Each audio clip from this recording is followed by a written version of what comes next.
All right, today we'll be doing the locating epicenter lab. So what we're going to be using is PNS wave data from earthquakes to locate on the map where the actual earthquake originated from. All right. Now, so the intro here, kind of read the intro for you. It says, whenever an earthquake occurs, shock waves spread out in all directions. Some of these waves cause rock particles to vibrate from side to side as they pass through the rock. Other types of waves cause rock particles to vibrate forward and backward. Different types of earthquake waves travel through rocky material at different speeds.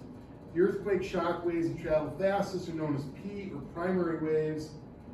Certain other slower waves are referred to as S or secondary waves or shear waves. Right now, the type that rock particles vibrate from side to side. S waves reach locations different distance from an earthquake's point of origin somewhat later than P waves. The underground point of origin is called an earthquake's focus. The point on the land surface directly above the focus is known as the epicenter. To detect earthquake shock waves, geologists use a very sensitive instrument called a seismograph. It can detect even the weakest of shock waves. From the information recorded by seismographs, scientists are able to determine the exact arrival times of both P and S waves. Since P waves travel faster than S waves, you have probably realized that you can determine how far away you are from an earthquake epicenter if you know the difference of arrival time of the two types of waves. And that is exactly how seismologists determine the distance to an earthquake's epicenter, even when it's thousands of kilometers away. When similar information from stations in different locations is compared, the precise location of the epicenter can be determined. In this investigation, you'll duplicate the procedure in this model situation. All right, so here is a seismogram. All right, so this is what the seismograph records. So the pen's going along the paper nice and smooth. Earthquake happens. First type of earthquake waves that hit you are the P waves, and it causes it to shake. And then sometime afterwards, you get hit by the S waves. All right. Now, if I know the difference in time between when this P wave hits and when this S waves hit, this difference of time right here, I can use that information to figure out using the chart how far away that earthquake is. It's like the exact same idea with thunder and lightning. How, if you're right next to a lightning strike, you see the flash and the boom right afterwards. If you're farther away from a lightning strike, it's flash, boom. Same idea. If you're right next to the earthquake, you're going to feel the P wave, then you feel the S wave right afterwards. If you're farther away, you'll feel the P wave, and then you'll feel the S wave sometime later. Same concept. All right, so on your lab,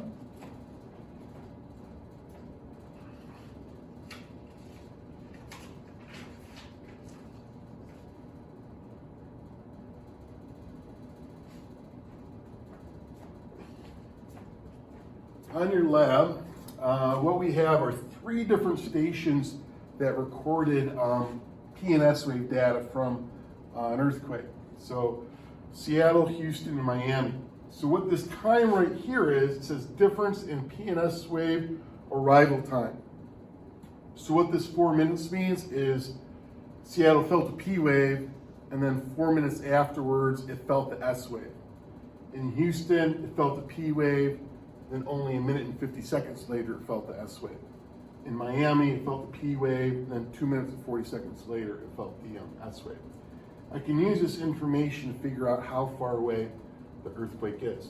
So I'm going to do Houston for you, and I'll show you how to draw that, and the other ones you could do on your own. All right. So for Houston, I have a difference in time of 1 minute 20 seconds. So what I need to do is take a piece of scrap paper. I'm going to use this chart right here, and I'll blow it up a little bit.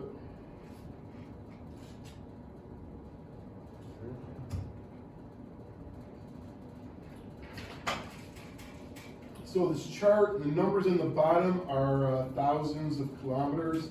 The numbers on the side is minutes, which each one of those little blocks representing 20 seconds. This is how fast a P wave would travel. This is how fast an S wave would travel. So again, for Houston, the difference in arrival time is 1 minute and 50 seconds. So what I do is I go like this. I take a scrap piece of paper and I mark off a dot where 0 is, like right there. Then I mark off a dot where 1 minute and 50 seconds would be, which would be right about there, just a little bit under 2. Okay. The next step is I'm going to take this, I'm going to slide this up until those two lines, the P wave line and the S wave line, are that far apart, which is going to be, I'd say right about there. Right? I see those two lines are that far apart. So now what I can do is I could come straight down here, and the number that I get right there would be how far away the earthquake is. So for this one, if I do that, it's one line past the 1, that's 1,000. One line past that would be about 1,200. Okay. So that would be the number that I write right there. Okay. Now what I'm going to do then is I'm going to pull out my compass. And what I have to do is I have to draw a radius of 1,200 kilometers around Houston, right? Because I know the earthquake was about 1,200 kilometers away from Houston. I don't know what direction it's in, I just know that it's about that far away. So I take my compass and go like this, and move it to like that. Tighten it. So now I put my compass over Houston. Put it on top like that. And then I'm going to put my pen in there. And we're going to draw my circle. So the earthquake was 1,200 kilometers away from Houston. I don't know what direction it is, I just know it was that distance away. So I know it's someplace on that circle. All right. Now, how I'm going to go about finding the exact location of that earthquake, though, is if I have one city, all right, one city, I would just know the distance away from it. So I would know a radius like that. I would know it'd be somewhere on that circle. If I have data from two cities for the same earthquake, now maybe there's city B, if they figure out how far away the earthquake was from them and they draw a radius around it, the radius might do something like that. So if these two stations share data, what's going to happen is I know the earthquake either happened there or either happened there. To pinpoint the exact location of the earthquake, you need data from 3 stations, because if there was a third station, like right there, and they measure how far away the earthquake was from them, they might find out that the earthquake, when they do their radius, and they might get something like that. And then that spot where the 3 circles overlap, that would be the spot where the earthquake happened. All right? So I put a little X there to show where the earthquake happened. So that's what you're going to be doing over here. You're going to be finding how far away the earthquake was from Seattle. You're going to be finding how far away the earthquake was from Miami. You're going to draw the circle around Seattle, the circle around Miami, and then the spot where the 3 circles overlap, that's going to be where the earthquake happened.